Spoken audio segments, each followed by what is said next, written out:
From cottage to factory. In 1837, Charles Rockwell started what was possibly the state's first retail cheese venture, selling cheese made on his farm near Fort Atkinson. Around the same time, near Lake Mills, the Pickett family started making cheese from the milk of their own cows and 10 they rented from neighbors. By 1841, they were milking 30 cows at their early co-op. Still, most pioneer farmers at this time continued to consume their milk and dairy produce at home. But a small number of farmers, mostly immigrants from New York cheese country, were beginning to experiment with dairying on a larger scale, expanding their home manufacturing to include cows or milk acquired from neighbors.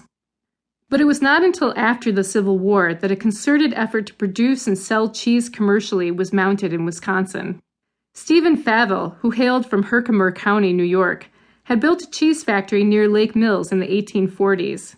After the war, Favell returned to cheesemaking. He would go on to become one of the state's leading dairymen and a tireless advocate for the factory system of cheese manufacturing. Favell and Hiram Smith of Fond du Lac County were among the state's first factorymen, operating independently of farming, buying milk from their neighbors, and looking to profit by converting it through an industrial process that relied on professional expertise and high standards of quality. Entrepreneurs like Smith, Favell, and the other upright Yankee champions of righteous milk and cheese would be the linchpins in the Wisconsin dairy revolution. They would lead the way by creating desirable cheese of consistent quality, and by preaching, teaching, and regulating their sometimes irresponsible brethren into industrial rectitude and profits. Seeing that the market was beginning to reward cheese with cash money was the incentive farmers needed to consider changing their lives completely to care for cows. The pieces were beginning to fall into place for the ascendancy of the cow and the new type of farmer willing to care for her.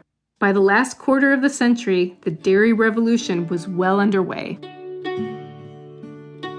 The sorry state of cheese and the birth of the dairy interest in Wisconsin.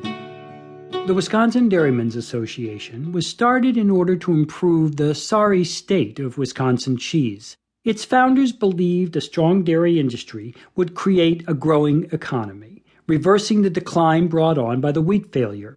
Like so many who built our nation, they were civic boosters, encouraging economic growth by capitalizing and promoting the strengths of their local environment and resources.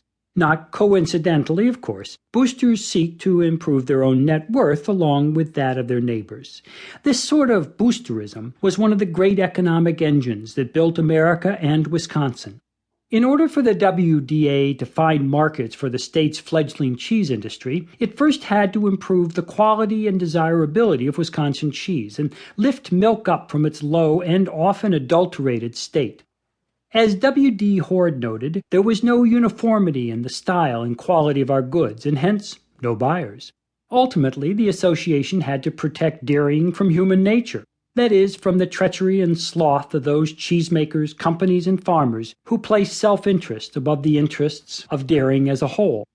To cultivate human nature and battle selfishness, the association and other like-minded progressive interests would expound a new role for government in Wisconsin. They would help build the progressive state to correct and improve nature, especially its human variety. Regulation, education, and the uplifting of markets would save the dairy industry from numerous threats to the integrity of its products and profits.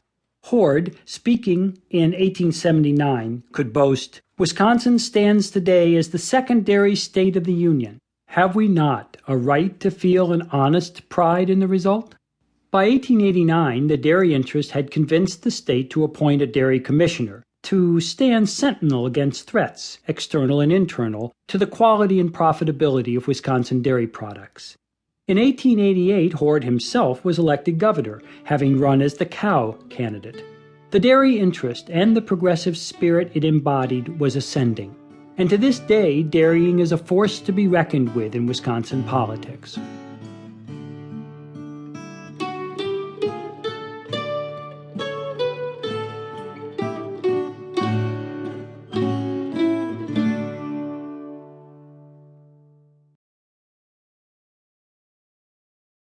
To keep listening to this audiobook, I've left you a link in the description so you can do it at no cost thanks to Audible's 30-day free trial.